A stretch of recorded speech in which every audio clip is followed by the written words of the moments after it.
જેટલી સરળતાથી આપણે વિકાસને વર્ણવી શકીએ એટલી સરળતાથી કદાચ એ વિકાસ દેખાતો નથી. ખૂબ ગોકળ ગતિએ તેનું કામ ચાલે છે અને કામ પૂર્ણ થયા બાદ પણ એ વિકાસ તમે જુઓ તો તમને વરવો અને ભૂંડો જ લાગે. આ વિકાસની એટલે વાત કરવી પડે કારણ કે હાલ તો જે સરકાર સત્તામાં બેઠી છે તેમનું મુખ્ય સૂત્ર છે વિકાસ, પરંતુ વિકાસ રાજ્યનો જુઓ તો ખાડા અને રસ્તાની જે પરિસ્થિતિ જુઓ ત્યારે તમને થાય કે શું આને વિકાસ કહેવાય? ખરેખર રાજ્યનો વિકાસ જે હોવો જોઈએ તે થઈ રહ્યો છે કે નહીં, આવા અનેક પ્રશ્નો થઈ રહ્યા છે. સરકાર વિકાસ કામોની ભેટ તો આપે છે, પરંતુ એ વિકાસ કામો કેવા થઈ રહ્યા છે તે સૌ કોઈ જાણે છે.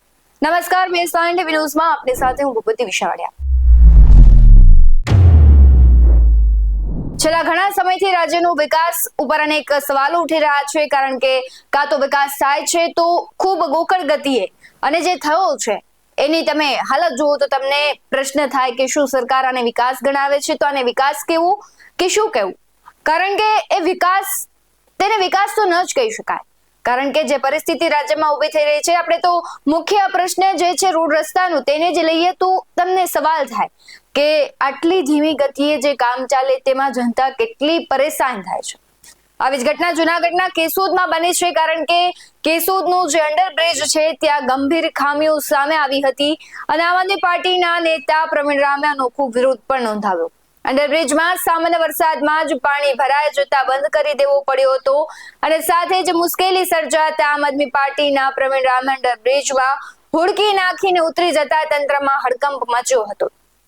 આમ આદમી પાર્ટીના નેતા પ્રવીણ રામ સહિત કાર્યકર્તાઓની આ દરમિયાન તાનાશાહી ઢબે અટકાયત કરવામાં આવી હતી અને હવે મામલે પ્રવીણ રામની પણ સામે ફરિયાદ નોંધાઈ હતી અને સાથે પ્રવીણ રામ છે તેમણે પ્રતિક્રિયા આપતા કહ્યું હતું કે ભાજપના રાજમાં હવે તો હોડી હાંકવા પર પણ ફરિયાદ થાય છે. ભારતનો પહેલો એવો વ્યક્તિ હશે કે જેમના પર હોડી ચલાવવા મુદ્દે પોલીસ ફરિયાદ નોંધાય છે.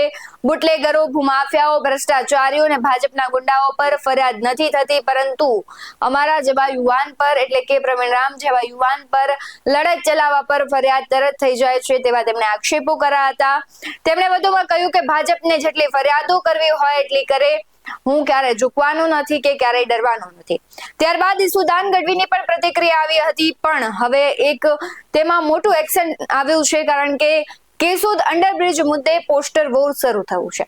કેશોદ અંડરબ્રિજ પરની જે દિવાલો છે ત્યાં ભ્રષ્ટાચારી ભાજપનો સ્વિમિંગ પુલ એવા મોટા બેનરો લાગ્યા છે. સાથોસાથ પિયુષ પરમાર, બાલુ પરમાર, પ્રવીણ પટેલ, કિશોર કોટેચા, રાકેશ વણપરિયા, ચંદુ ઘોડાસરા, કેશુભાઈ, રામભાઈ અને કેશોદ શહેરના અન્ય લોકો અંડરબ્રિજ પર પોસ્ટર લગાવી ભાજપ દ્વારા થયેલી ખોટી ફરિયાદ આપ્યાનો વળતો જવાબ આપ્યો હતો. સાથે અનેક આક્ષેપો કર્યા છે. ત્યારે આ અંડરબ્રિજમાં અત્યાર સુધીમાં ભાજપ શાસકોના પાપે 2 લોકોના જીવ ગયા છે તેવા આક્ષેપો આમ આદમી પાર્ટી કરી રહી છે.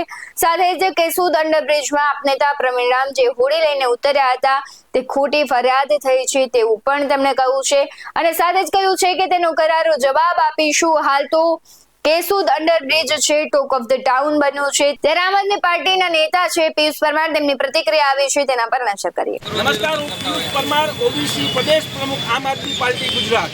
આજરોજ કેશોદ મુકામે આજથી 2 દિવસ પહેલા આ ભાજપના અંડરબ્રિજ નહીં પણ સ્વિમિંગ પુલને કારણે એક યુવાન, નવયુવાન શોર્ટ સર્કિટને કારણે મૃત્યુ પામ્યો છે. આમ આદમી પાર્ટીએ અંડરબ્રિજનો અવારનવાર વિરોધ પ્રદર્શન કર્યો છે.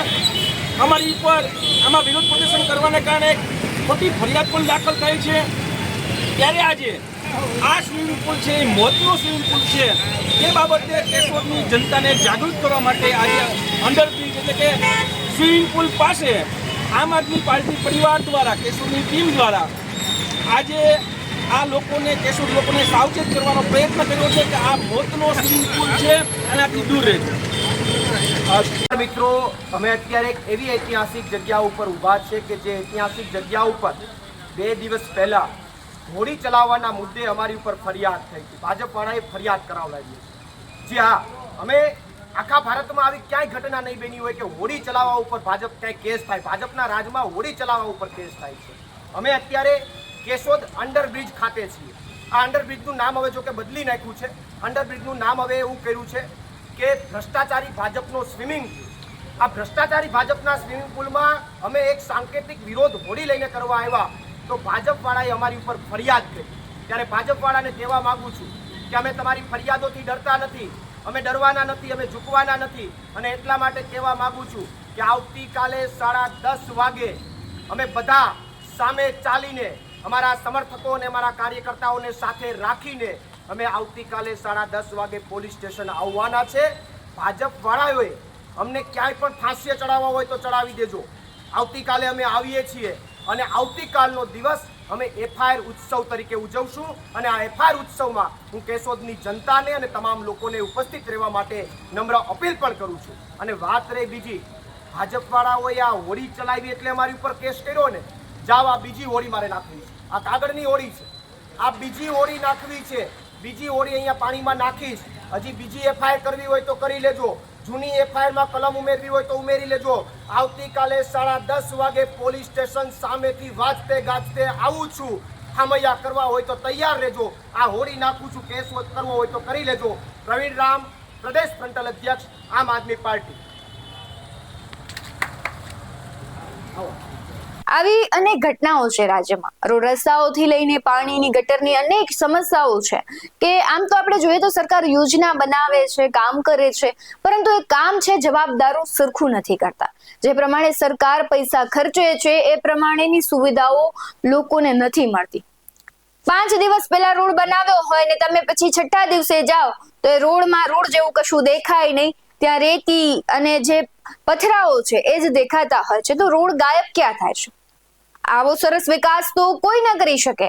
ત્યારે વિકાસ પર અનેક સવાલો ઉઠે છે, સરકારની નીતિઓ પર અનેક સવાલ ઉઠે છે, જવાબદારો પર અનેક સવાલો ઉઠે છે અને જનતા હવે ત્રાહિમામ પુકારી ચૂકી છે કે આવો વિકાસ ન જોઈએ.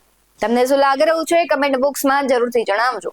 આવા જ વધુ અહેવાલો સાથે ફરી મળતા રહીશું. તમે અમારી યુટ્યુબ ચેનલને સબસ્ક્રાઇબ કરવાનું, અમને ફેસબુક અને ઇન્સ્ટાગ્રામ પર ફોલો કરવાનું ભૂલશો નહીં. બાકી અમને અપડેટ્સ મેળવવા માટે જોતા રહો DS19 ન્યૂઝ. નમસ્કાર.